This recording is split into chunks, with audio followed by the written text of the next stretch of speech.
first question, or first 5 questions in one. What does life mean for you? What does love mean for you? What does hate mean for you? What does death mean for you? You know that when you're in the middle of a song, you are free from life, free from love, free from death, and free from hate. That's why I like to sing. Would you say that you're a singer or more a poet? To me, the songs are more poetry than songs, aren't they? I think I just die in my voice. How do you mean that, die in your voice? I mean that if the evening is good, if the lights are warm, and if the people are receptive, when the song begins, I don't have an idea whether I'm a singer or a poet. I just become a voice with the rest of the voices. Do you know that in the beginning of your career, in the late 60s, mid-60s, late 60s, over here in Germany, your music was called underground music, and you were on a sampler called That's Underground. Did you ever thought of yourself being an underground singer? I'm always underground. My work always escapes the commercial apparatus, and I always hope it will be true. And if I understand what you mean by underground, that is that it moves by itself from lip to lip and heart to heart. I always want to make that kind of music, yes. You're very, now the word is missing, but you sing a lot of songs about Jesus and about faith. Do you have a strong faith, Christian faith on your own as well? I do. I always reach for faith, and I always try to find some reason to keep on going. Sure, it's never easy for anybody. Everybody needs some light in their heart, and wherever they find that light, then they become the slaves of that light. But what is it, what moves you? I mean, what keeps you running? What keeps you doing songs and music and poetry? I don't think anyone has a choice in these matters. These are the very things that sustain us and that nourish us. It is a great privilege to be able to sing in front of people, to be able to play with excellent musicians. This is an enterprise that is very nourishing. It is what keeps one going. But would you say that you're an entertainer? Well, I hope that the people aren't bored. Yeah, but you know, I don't mean now you entertain them, of course, but I mean now an entertainer like let's say Frank Sinatra, or I mean there's a difference between the music you do and the music he does. His music is good, but we all share the same world. We stand in front of people and try to deliver something that makes the evening worthwhile. I don't think anybody can place a judgment on which is a higher form of entertainment or which is a lower form of entertainment. I think anyone who manages to lift the heart of the people he's singing to and his own heart too, then he's doing the right thing. So would you say that, let's say, love is the most important thing for you? It's something like love, but it's free from love because it's not fixed. It changes from moment to moment, and it's true. So what would you call that then? If it's not I love? I call that popping. It swings. Popping? Yeah, it moves, and it's alive. If it is alive, sometimes it falls, sometimes it gets flat, sometimes you fail. But if it moves, if it's alive, then you affirm this life that we're all leading, and you unify everyone in the song. As far as I know, you've been living in Greece now for a long time. Is that right? I did live in Greece for a while. I don't live there anymore. I live in Montreal. Was there a special reason why you went to Greece? To the ancient? Well, one of the reasons was that it was warm. and that it was cheap, Yeah. and I could live and work and write there. You know, I used to be able to live there for $1,000 a year, Mm. and that enabled me to begin writing and making songs and books.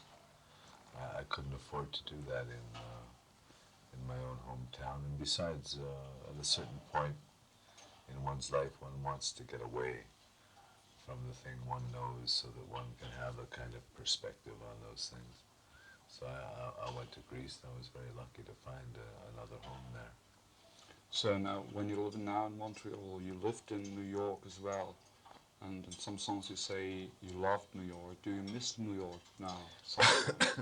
Well, I move around quite a bit, and I made this last record in New York, and I rehearsed my band there, so I've been there quite a lot in the past year. Is there any place where you would like to live and didn't till now? No, I don't want to find any more places to live in. So you settled for good, or? Well, I'd like to, after this tour, which is going to go on for many months and to many cities, maybe 60 or 70 cities, I guess I'll find some place at the end of that to cool out in a little bit, to rest in a little bit. So what are the thoughts? I mean, touring for a year or a year and a half, and being not at home all the time. What are the thoughts during that tour? I mean, there must be emotions and feelings for something, for someone, for... You grow very close to the men and women that you make the music with, and you depend on each other, and you make your own home in whatever hotel lobby you find yourself. But aren't you getting tired of living from a suitcase? Maybe you get tired, sure. But it's, it's better than civilian life. You don't have to improvise. You know that you move from city to city, you make sure you're ready for each concert, and you know what you're going to do. You know, most of the time you don't know what you're going to do. When you're on the road, you know what you're going to do, and that's refreshing and restful. And could you imagine being a civil servant or something like that? Meaning having a job from 9 to 5? I think that could be a peaceful life, sure. And you could imagine being... Oh, yes, sure. And you wouldn't miss anything? I don't think so. I try to be a good one. I wouldn't try to make people wait on the other side of the desk until I stamp their papers. I'd try to do it as fast as I could. So, very personal thing is, when I saw your guitar on stage, it was somewhere, I don't know, because is that a Gibson? Is that the new Gibson, the concerto? That's the new Gibson guitar, yeah. It's an electrified classical guitar. I've seen that once in the shop.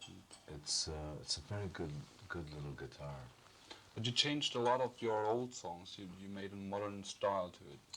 Like Suzanne, you did in another way, or The Bird on the Wire. Yeah, but I change the songs all the time. You know, I wrote some of those songs 18 or 20 years ago, so of course they're going to change. My last band had a kind of Middle Eastern feel, so I did the songs with that Middle Eastern feel because the record I had produced at that time had a kind of Armenian Eastern flavor, and a lot of the new songs on my new record have a kind of country western flavor, so the kind of band I assembled play that kind of music. Don't you feel tired of playing these songs over and over again? Not really, no. You have to find the way into a song, you know. I mean, the nature of life and the nature of work is repetition. You have to get up every morning. Can you say to yourself, you know, you're tired of getting up every morning? Oh, you can. I do that every time. Sometimes you can say that, but you know, you find yourself on the stage and the song begins and you have to find the door into the song. Just like you have to find the door into your day every morning. But then, I mean, I know because I did play on stage sometime 20 years ago. No, not 20, but 10 years ago.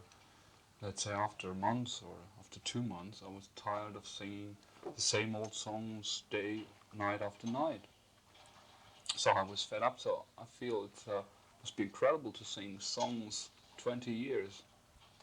Well, you know, it's been 5 years since I've been out on tour. Yeah, okay, So, but still, it's 20 years. I don't have any problem with that. If a song has lasted that long, it means it's got something to it, and it's a matter of finding your way into the song. Also, when you play with very good musicians, they make that entry into the song a lot easier. To me, you seem very relaxed, very quiet. Is there? I don't know how to say that. I mean, is that do you do meditation or is that just from your inner vibes? Well, I think that as you get older, you either get I mean, crazier or calmer or both. isn't there anything which can bother you or you really can get out of your? Oh, I can think of a lot of things that could bother me, but fortunately, although one always has to keep one's fingers crossed, fortunately, the things that can really bother me are not operating right now. But you know, any time, at any place, those negative forces can begin to operate. Sure, no man is free from that. One thing here in concert was when you told the audience that you're grateful for the man who changes the traffic lights and all those things, and they started laughing. And you told them, "Do you think I crossed 1,000 oceans to come here to tell you a joke?" I mean, that was a joke, wasn't it? No, I am grateful. I don't remember whether it was a joke or not, but if you ask me seriously if I am grateful to the those energies that apply themselves to keeping order in a city, yes, I am serious about it. The fact that we do have traffic lights and we do have laws and that we do have some kind of order, that is very important because without that kind of order, men would eat one another alive. Then aren't you afraid? I love your ring. That's an Irish ring. It's very beautiful. So if you come to Ireland, if you come to Galway, I saw that ring in New York just before I left. it's I called. was going to get it. It's called the Claddagh ring. See? The Claddagh ring. That's It's beautiful. Claddagh. Two hands holding a heart, which bears a crown. That's Beautiful. that's the wedding ring of the Irish chiefs of Galway. Yeah, that is the presentation of the heart. Yeah. That's what we try to do. Yeah, I love it too. Yeah, very beautiful. And since I've got it, I've never. Never taken it off? No, never. Very, very good. That's now you made the interview with me. But then, yeah, aren't you afraid of the environment or what happens with our woods, with the sea, with the animals? Oh, look, this world is a butcher shop. Yeah. It's a dangerous world. One has to be cautious. One has to be careful. But then, you wouldn't put yourself into a political sense, into a political meaning, like a lot of your colleagues do.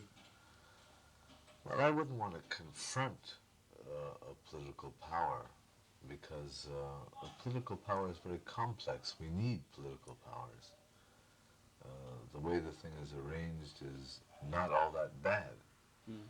So one has to be careful where one throws one's weight, even if one has a little tiny weight. I wouldn't want to throw out the baby with the bathwater.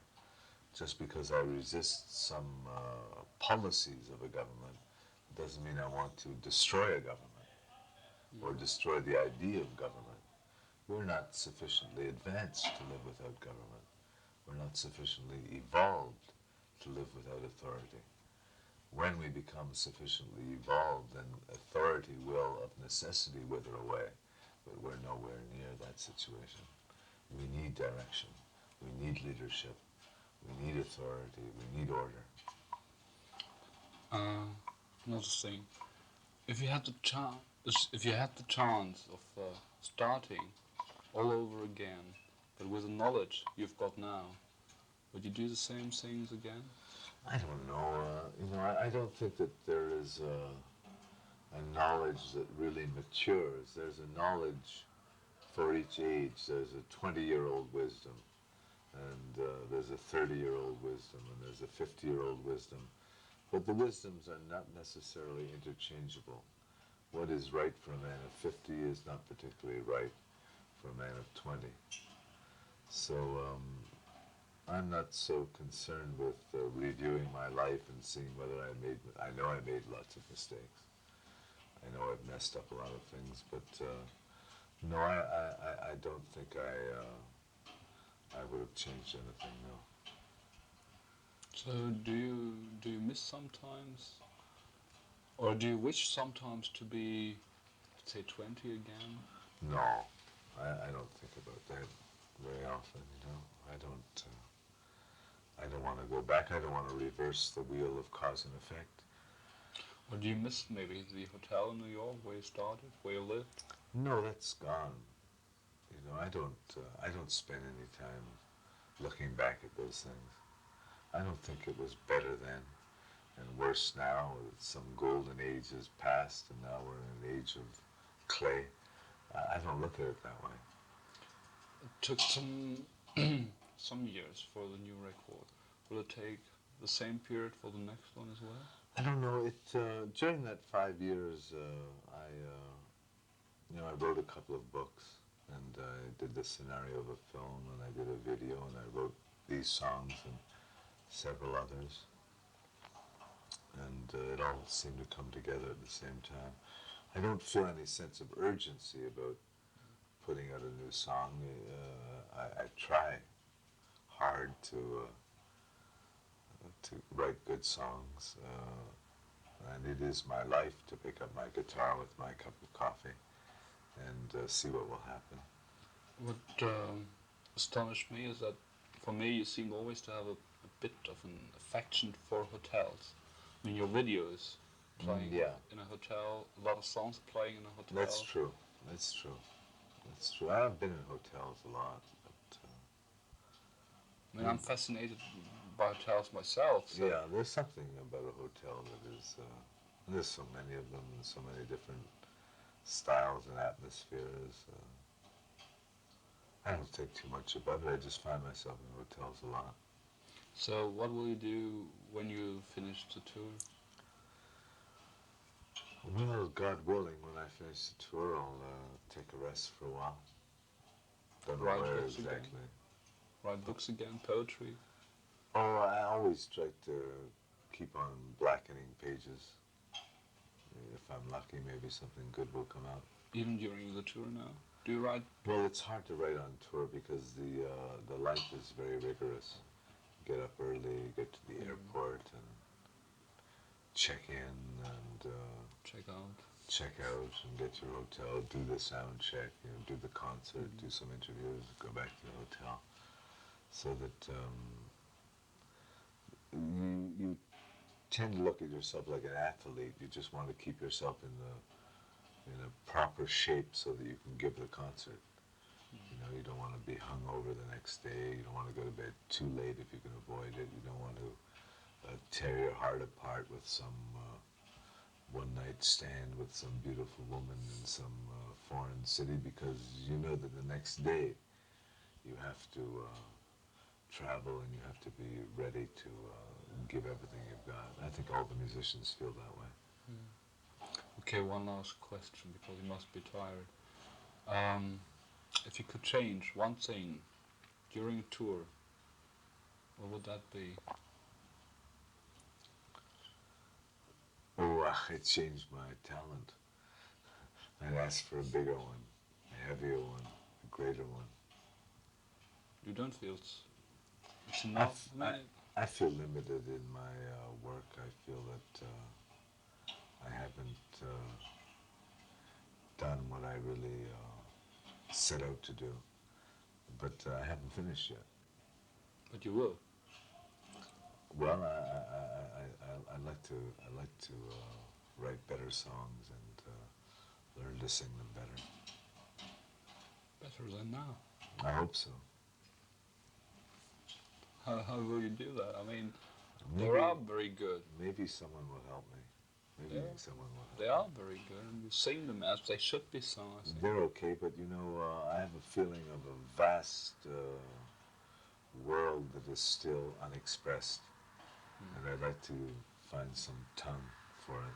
So do you think of writing an opera or a musical or whatever? No, a it song could just play? be a tiny little song, but sung absolutely true. Just a couple of words. Okay. Thank you Okay. for the interview. You're very welcome.